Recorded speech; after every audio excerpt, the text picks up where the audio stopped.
Video like जरूर कर लीजिए और ऐसे वीडियो लगातार फ्री में पाने के लिए चैनल को तुरंत सब्सक्राइब कर लीजिए और बेल आइकन को जरूर टैप कर लीजिए ताकि आगे भी सारे वीडियो आपको मिलते रहे। यूट्यूब में फॉलो करते हैं तो प्लीज ये वाला फ्री टेलीग्राम चैनल जरूर ज्वाइन कर लीजिएगा। सारे नोटिफिकेशन सारे अपडेट यहीं पे आते हैं, ध्यान रखिए। नमस्कार दोस्तों, स्वागत है आप सभी का ऑनलाइन एग्जाम प्रिपरेशन पर, which is the part of study for civil services.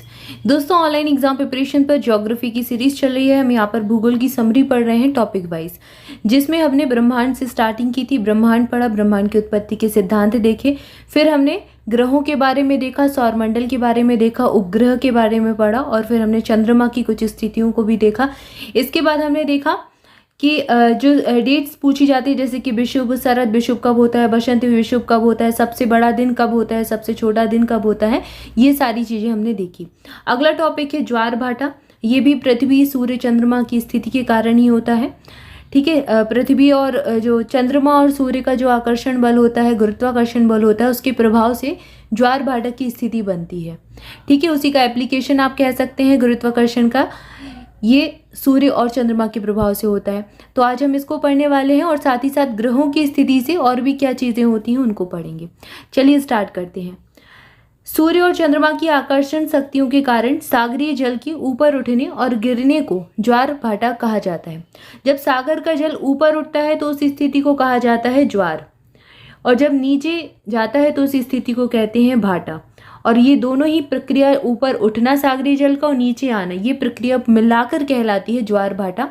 और ये होता किसके कारण है? सूर्य जो कि तारा है और चंद्रमा जो कि उपग्रह है पृथ्वी का, इनकी आकर्षण शक्तियों के कारण। दोनों का अपना अपना आकर्षण बल होता है, गुरुत्वाकर्षण होता है, जिसके कारण ये होता है, ये प्रक्रिया होती है। इससे उत्पन्न तरंग को ज्वारीय तरंग कहा जाता है। ठीक है, दोनों के आकर्षण बलों के कारण, दोनों की जब गुरुत्वाकर्षण बल होंगे, एक दूसरे से टकराएंगे, तो उसके कारण जो तरंगें उत्पन्न होती हैं उसको ज्वारीय तरंग कहते हैं।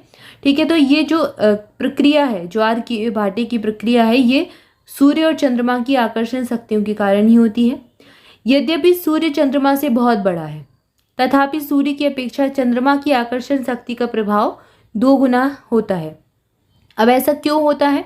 सूर्य तो बहुत बड़ा है चंद्रमा से, चंद्रमा छोटा सा है, ठीक है ना, कई गुना बड़ा है सूर्य अगर आकार के उसमें देखें तो। अगर ये इसका द्रव्यमान बड़ा है, ये बड़ा है, तो इसका गुरुत्वीय बल भी बड़ा होगा। जब गुरुत्वीय बल बड़ा है तो गुरुत्वाकर्षण शक्ति भी ज़्यादा होगी।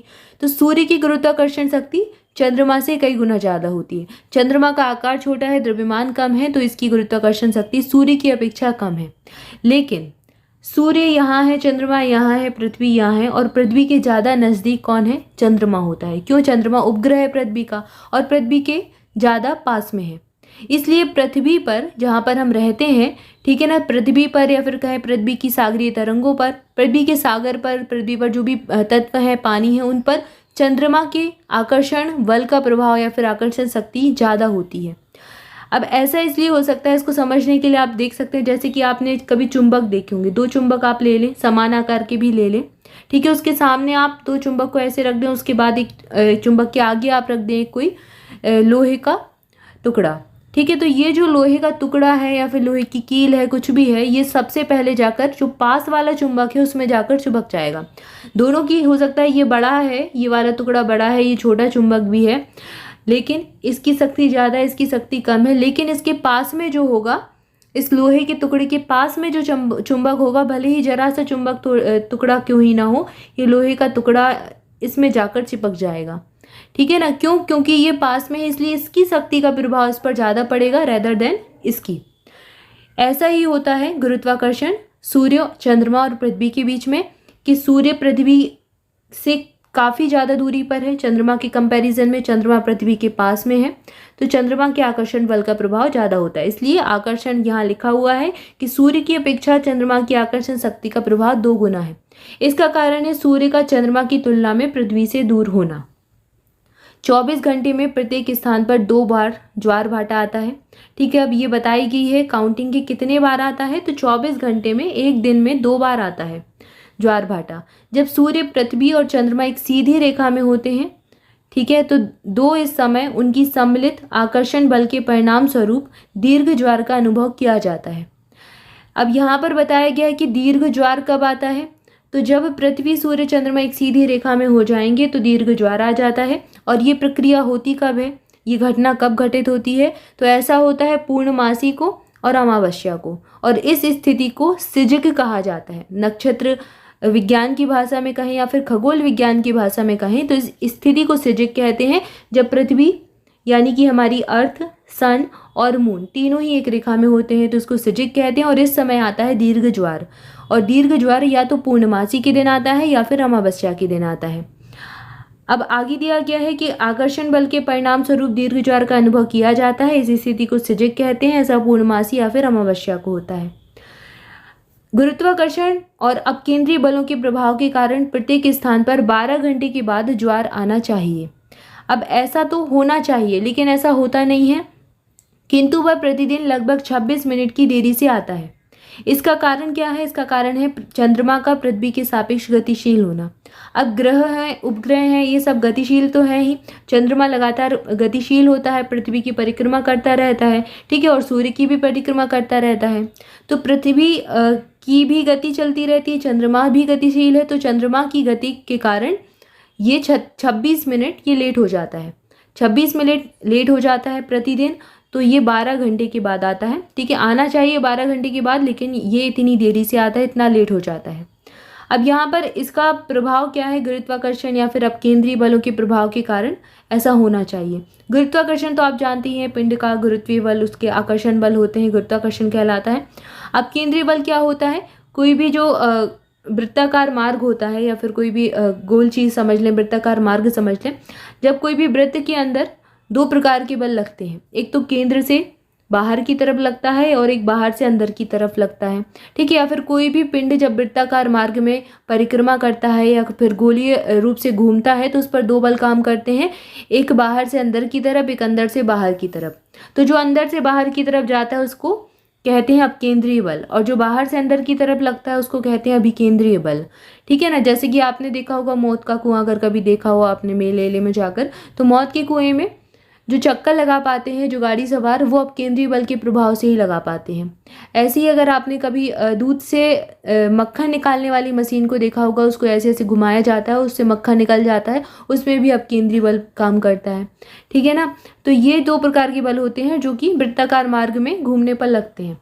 तो इन्हीं के प्रभाव के कारण 12 घंटे के बाद ज्वार आना चाहिए, ऐसा होना चाहिए। लेकिन चंद्रमा चूंकि लगातार गतिशील है, ठीक है, पृथ्वी के सापेक्ष, इस कारण ये 26 मिनट लेट आता है। अब बताया गया है कहाँ पर कितने कितने ज्वार आते हैं, कितने कितने समय में। जैसे कनाडा के न्यू ब्रंसविक और नोवा स्कोशिया के मध्य स्थित फंडी की खाड़ी में ज्वार की ऊंचाई सबसे ज़्यादा होती है, 15 से 18 मीटर तक का ज्वार यहाँ पर आता है। जबकि भारत के ओखा तट पर मात्र 2.7 मीटर की ऊंचाई होती है। इंग्लैंड के दक्षिणी तट पर स्थित साउथ हैम्पटन है, वहाँ पर प्रतिदिन 4 ज्वार आ जाते हैं, 4 बार ज्वार आ जाता है, ठीक है। ज्वार यानी कि जल का ऊपर उठना, और ऐसा इसलिए होता है क्योंकि ये 2 बार इंग्लिश चैनल से होकर और 2 बार उत्तरी सागर से होकर विभिन्न अंतरालों पर पहुंचते हैं, ठीक है। तो यहाँ पर आपको बताया गया है कहाँ पर सबसे ज़्यादा ज्वार आता है, कहाँ पर सबसे ऊंचा ज्वार आता है और भारत की क्या स्थिति होती है। इसके बाद ज्वार भाटे की उत्पत्ति की संकल्पनाएं दी गई हैं। अब अलग अलग लोगों ने अपनी अपनी कल्पनाएं इसके सापेक्ष दी हैं, ज्वार भाटा के सिद्धांत दिए हैं कि इसकी उत्पत्ति के क्या कारण है, ठीक है। इन्हीं में से कुछ आपको यहाँ दिए गए हैं, जैसे कि न्यूटन का गुरुत्वाकर्षण बल सिद्धांत, ये 1687 में दिया गया था, सबसे पहले यही दिया गया, काफ़ी पुराना है। लाप्लास का गतिक सिद्धांत भी इसके सापेक्ष दिया गया 1755 ईस्वी में। फिर हैबल का प्रगामी तरंग सिद्धांत आया सामने 1833 ईस्वी में। एरी का नहर सिद्धांत भी आता है 1842 में। इसके बाद सबसे लेटेस्ट सिद्धांत है हैरिस का स्थैतिक तरंग सिद्धांत। तो ये अलग अलग लोगों ने अपने अपने मत दिए कि ज्वार भाटा की उत्पन्न होने की क्या कारण हो सकते हैं, इसकी किन कारणों से ज्वार भाटा बनते हैं, ज्वार भाटा की उत्पत्ति होती है। तो सभी ने अपनी अपनी अलग अलग धारणाएं प्रस्तुत की और उन्हीं को ये सिद्धांत कहते हैं, उत्पत्ति की संकल्पनाएं कहा जाता है। इसके बाद पृथ्वी, सूर्य और चंद्रमा की स्थिति के कारण ही सूर्य ग्रहण और चंद्र ग्रहण की घटना होती है। तो इसको समझते हैं, आइए देखते हैं। जब पृथ्वी, सूर्य और चंद्रमा के बीच में आ जाए तो सूर्य की रोशनी चंद्रमा तक नहीं पहुंच पाती और पृथ्वी की छाया के कारण उस पर अंधेरा छा जाता है। अब चाहे वो चंद्रमा हो, चाहे वो हमारी पृथ्वी हो, प्रकाशित तो सूर्य से ही हो रही है। ना तो पृथ्वी का अपना प्रकाश है, ना ही चंद्रमा का अपना प्रकाश है। चंद्रमा पृथ्वी का उपग्रह है, पृथ्वी एक ग्रह है, सूर्य एक तारा है, और ये दोनों ही, पृथ्वी और चंद्रमा दोनों ही सूर्य के प्रकाश से प्रकाशित होते हैं। दोनों पर प्रकाश कहाँ से आता है? सूर्य से आता है। तो जब चंद्रमा और सूर्य के बीच में पृथ्वी आ जाएगी, ठीक है, अब ये लगातार परिक्रमा कर रही है सूर्य की, चंद्रमा लगातार परिक्रमा कर रहा है पृथ्वी की और सूर्य की। तो दो स्थितियां बनती हैं। एक स्थिति तो ऐसी बनती है जब पृथ्वी सूर्य और चंद्रमा के बीच में आ जाएगी, ठीक है ना, ये गति करते करते आ जाएगी। एक स्थिति ऐसी बनेगी कि चंद्रमा लगातार पृथ्वी की परिक्रमा कर रहा है, तो पृथ्वी और सूर्य के बीच में चंद्रमा आ जाएगा, तो पृथ्वी का सूर्य का प्रकाश पृथ्वी तक नहीं पहुंच पाएगा, और जब पृथ्वी बीच में आएगी तो सूर्य का प्रकाश चंद्रमा तक नहीं पहुंच पाएगा। तो ऐसे ही सूर्य ग्रहण और चंद्र ग्रहण हो जाते हैं, ठीक है। अब कब कौन सी स्थिति बनती है इसको देखते हैं। जब पृथ्वी बीच में आ जाए सूर्य और चंद्रमा के, तो सूर्य की रोशनी चंद्रमा तक नहीं पहुंच पाती, पृथ्वी की छाया के कारण उस पर अंधेरा छा जाता है। इस स्थिति को चंद्र ग्रहण कहते हैं। चंद्र ग्रहण हमेशा पूर्णिमा की रात को ही होता है।